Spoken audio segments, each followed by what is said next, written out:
Bonjour, aujourd'hui nous parlerons du rôle du conseiller en sécurité financière dans l'élaboration de la rémunération globale d'une entreprise. C'est quoi ça, la rémunération globale? Maintenant, quand les gens changent d'emploi, ils ne regardent plus essentiellement le salaire net qui est versé dans leur poche. On ne dit plus « Youpi, j'ai réussi à trouver un travail qui va me donner 5 000 de plus que le premier » ou maintenant « J'ai réussi à avoir un emploi à 43 250 ». Si les gens vont regarder, le salaire est une portion importante, mais l'autre portion importante, c'est les avantages sociaux, ce qu'on appelle la rémunération globale.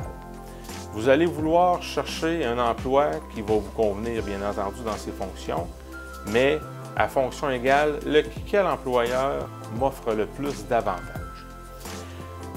Tout le monde connaît un peu l'assurance collective. Qu'est-ce que ça fait, l'assurance collective? C'est de l'assurance vie, c'est de l'assurance salaire et de l'assurance médicaments. Bien, nous, en tant que conseillers en sécurité financière et courtier d'assurance, on vient chapeauter, on vient aider l'entrepreneur à bâtir un plan où ces dollars d'avantages sociaux vont être le plus efficaces possible. Pour certaines entreprises, ils vont vouloir avoir un régime de base, comme je viens de dire, l'assurance vie, l'assurance salaire, l'assurance médicaments. D'autres entreprises, eux, vont vouloir avoir un régime plus élaboré. On va regarder toutes les notions d'assurance dentaire, de compte de soins de santé, des assurances maladies graves. On peut greffer aussi tout le volet pour les conjoints, pour les enfants, des assurances vie supplémentaires. Suite à ça, il y a un autre volet aussi qui n'est pas négligé, c'est le volet de la retraite collective. Tout le monde connaît ce qui est un REER, il y en a des particuliers, mais il y en a aussi des collectifs. Mais l'entreprise qui a investir $1 dans un régime d'épargne collective va vouloir savoir qu'est-ce qui est plus rentable pour lui et pour ses employés.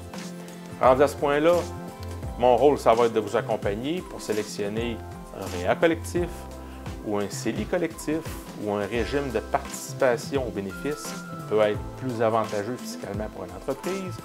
Il peut y avoir des régimes de retraite simplifiés ou un simple RVAR, un régime volontaire d'épargne retraite, qui a été mis de l'avant depuis les dernières années et que les entreprises en haut de 20 employés ont été obligées de souscrire.